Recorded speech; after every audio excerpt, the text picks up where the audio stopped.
This is the Pro Football Chase podcast, a podcast that has featured interviews with Rams wide receiver Robert Woods. To reach 1,000 yards, and last year, unfortunately, I got hurt midway in the season. But other than that, just working and grinding to get to this point, and finally broke it with a lot of games left. Packers wide receiver Marquez Valdez-Scantling. Just the fact that we got all-pro on the other side of the ball, in Lavonte. So when you got a guy like that, that's just going to get the main focus. Obviously, people start to know my name a little bit after I made a few plays here and there. Broncos offensive guard Ronald Leary. It would either have to be a counter or a pin and pull play when we get on the edge and run. I think it's always impressive when big guys can get out that stance and move and hit somebody. And rising stars Dalton Risner, Charles Amenahu, and Jawan Williams. This is a podcast that offers player perspectives from some well-decorated veterans, including T.J. Hushmanzada. And people will say, "Oh, well, is Dak Prescott a franchise quarterback? Look at his record. It tells you he is. Oh, he has a great because he has Ezekiel Elliott. You tell me a quarterback in the entire NFL that's not Tom Brady that does more with less." Game previews, recaps, and analysis. Turn the volume up. The chase is on, and the chase is live.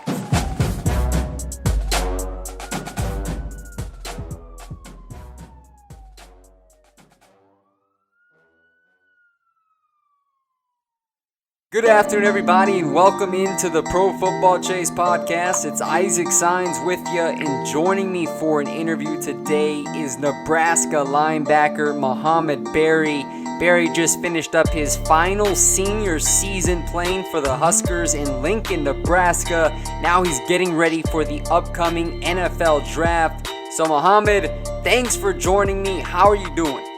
I'm doing well, man. I'm in Arizona right now, training for the NFL today, and I'm loving it. The great weather over here. The mountains are beautiful, and training at Exos is great right now. That's good to hear, Mohamed. So let's get into it, man. You produced a breakout junior campaign with 112 tackles, 11 tackles for loss.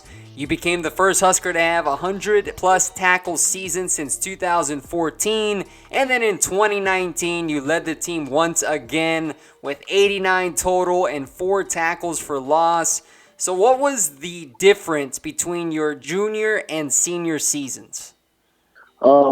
I would say, junior year, you're competing. Prior to that year, sophomore year, I was a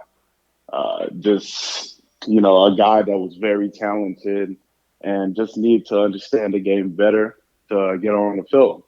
So having that opportunity junior year, I knew I wanted to come in and prove to Coach Frost and the new staff that I was a guy that could not only play, but play at a high level for the team. So I would say junior year, I was ready to prove myself to my teammates, my coaches, to the fans, to my opponent, that I was a elite type of player.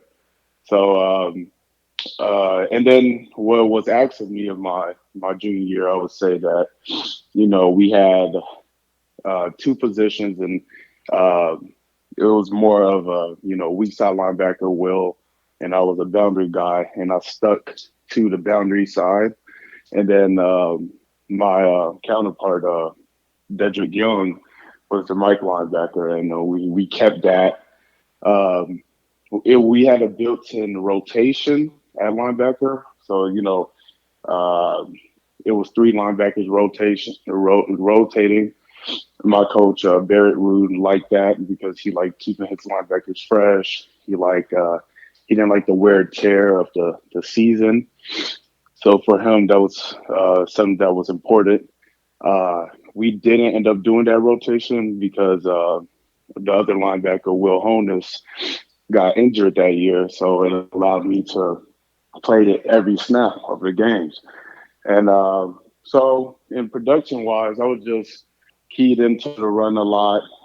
I knew that was something that I have a knack for, and I knew I could gave the backfield better than anyone else. So that's why you see the 11 TFLs and that. So and when we go to my senior year, the roles change in the fact that I started playing field and boundary, started doing different things. I was also in the dime package. I think the senior year allowed me to use more of my coverage skills.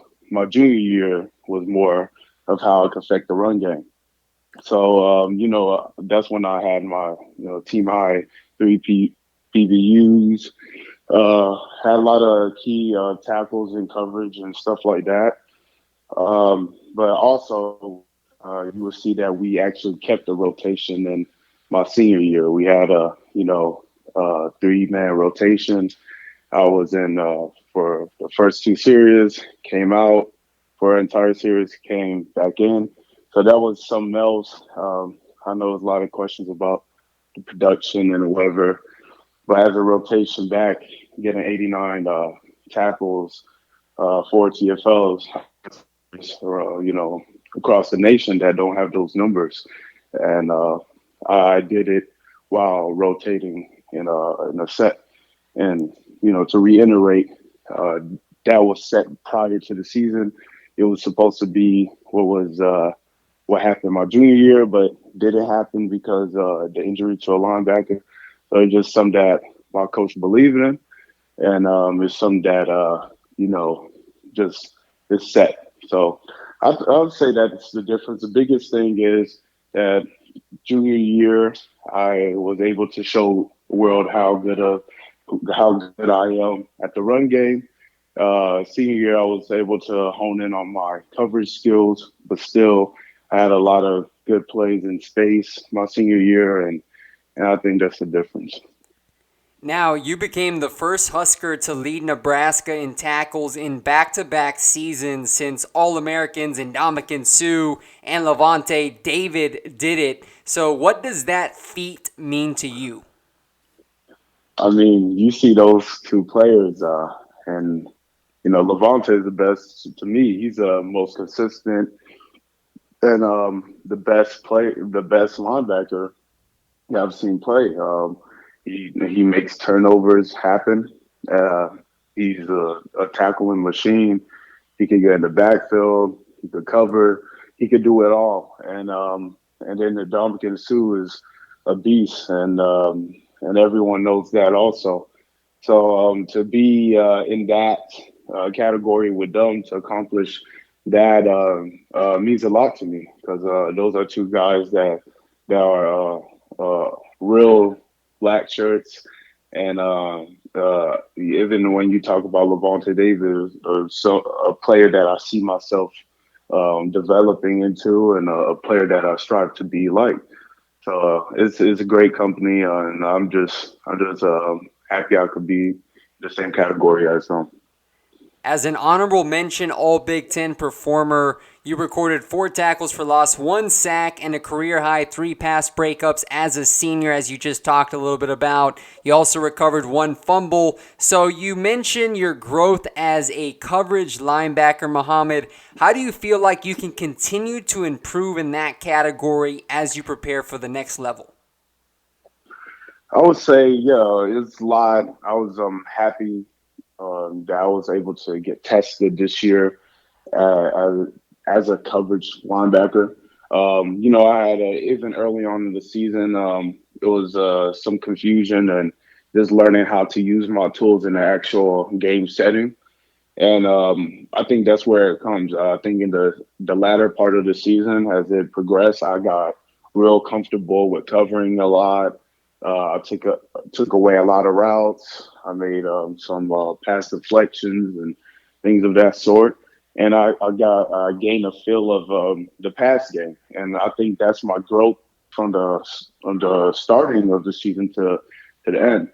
And I think it's just all about, understanding concepts, understanding what kind of eyes are you using, transitioning your eyes from man eyes to zone eyes.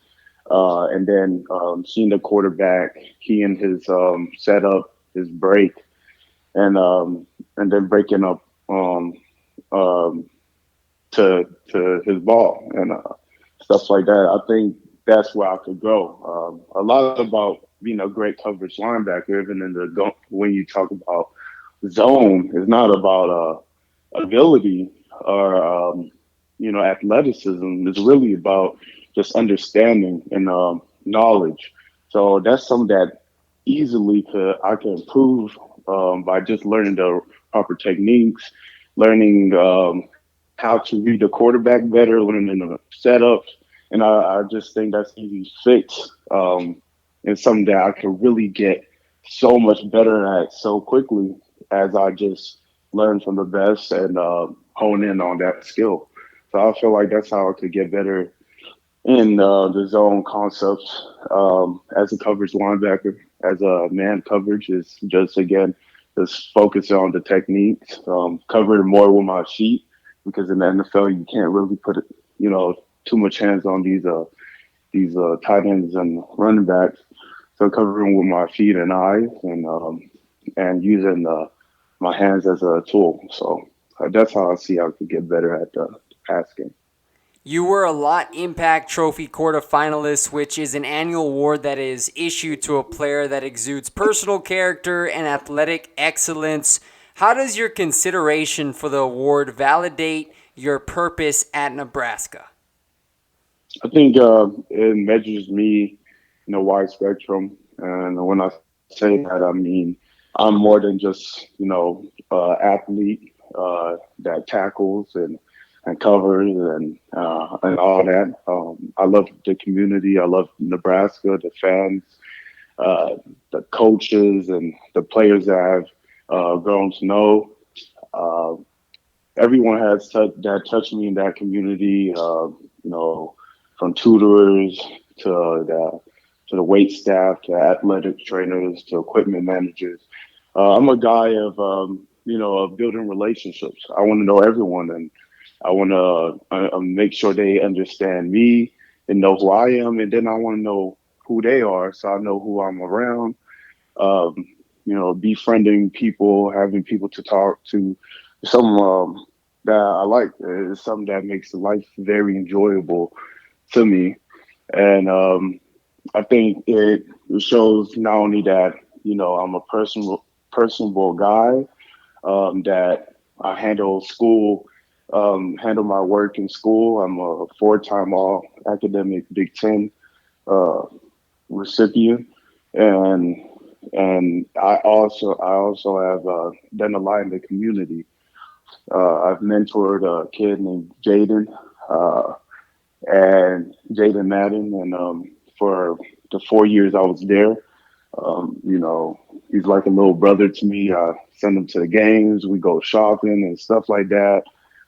Take him see stuff and just mentor him like, if he was my brother.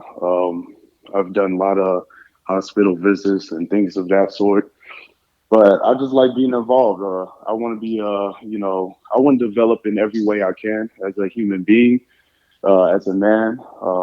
I just want to be better in every aspect of my life. And I think that's what that measures. Not only that I'm a real good football player, but I'm a better man, leader, and someone that you want around your program.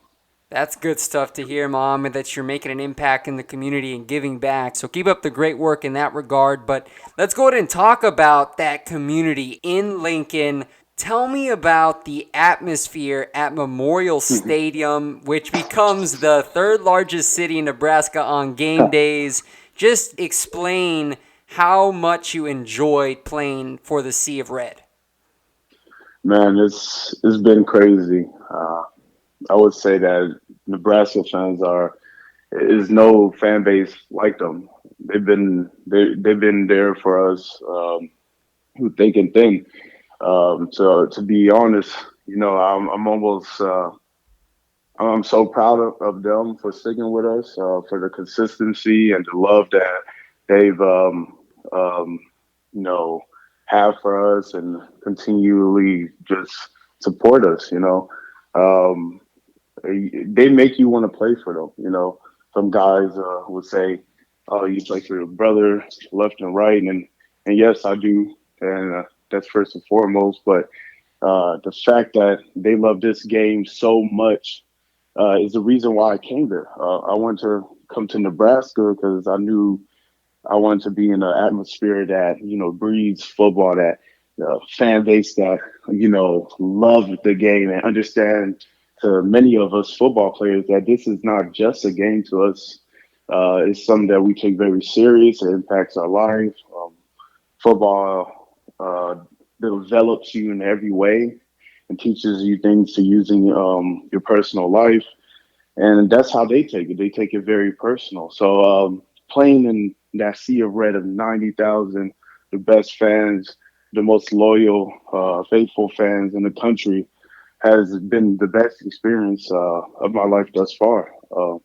To be out there, to make plays and hear them yelling, to see them erupting once we get off on third down, and it's just crazy. It's nothing like that. The people of Nebraska are great people, are hardworking people made of grit, and it makes me proud every time we get a dub for them, every time we have a great performance for them, and it's something that I strive for, and something that I'm very thankful for to play in front of them. As you know, film study is a huge part of being successful on the gridiron. So talk about your preparation leading up to game days and how you can make an impact on NFL clubs. All right, and this is something that's honestly something I had to learn to take that next step. And this year and the year before, when Coach Frost came in, we just honed in on that process. I would say first Sunday is the biggest day. Sunday you watch the film from the day before, and you're critical on the stuff that you need to improve. You focus on the good because the good tells you, okay, you're on the right track. This is what you need to stay. This is what you need to do to keep on doing it. Basically, this is what you keep that same technique, and this is the proof that that technique works. The bad is where you need to hone on at. So you take the bad from the game. You talk to your coach, see how you can do it better. What you're seeing, you know, what you're thinking during the play, the reason why it happened, and then you take those notes, and then you apply it to your training Monday, Tuesday, and Wednesday. You apply that technique that you need to improve upon into your practice habits. And then on Monday is when we focus on knowing our opponent, and that's why I really love Mondays, because you crack open that film. You want to look at games with like defenses. So I'm watching 4 or 5 games of like defenses or better opponents that I know they played, and I'm just watching the entire game, just clicking through film, trying to see some tendencies that I already see, try to see, okay, what their run game is like, their best players, how their players play, like things of that sort, picking up on the snap, what it looks like when it's run, what it looks like when it's pass, just little things while in your coach's help, just really diagnosing things and trying to see if you could, learn something about them that even your teammates don't know. So we put base install and first and second down install. You're preparing with that, and then you focus on Tuesday on the run game. So you focus first, second down run game, their tendencies, what they like to do. Primary, if they're inside zone team, they're more gap scheme, stuff like that. You're focusing on that, and you focusing on your keys of, okay, in this particular defense we playing, what am I keying on? So basically, you're going through the mental gymnastics. You're focusing on what they do in the run game. And then Tuesday is pass game. It's first, second down pass. And it's the same thing. You focus on route concepts, but in that same sense, you're playing the game. You put in your base install. You putting yourself in that. You've seen the things you need to see, and not seeing the stuff you don't need to see. And you're playing the game, and you basically having a feel for it.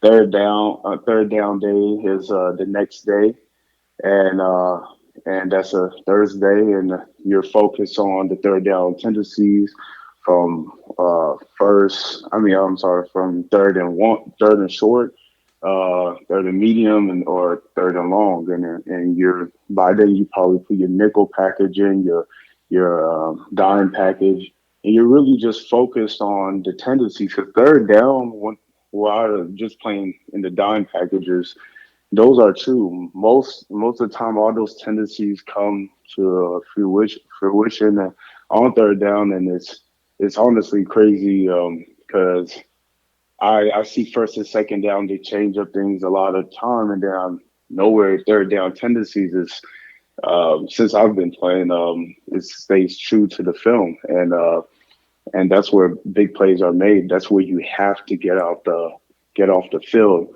So third down day, that's why we dedicate an entire day to that, and you're just grinding and understanding that.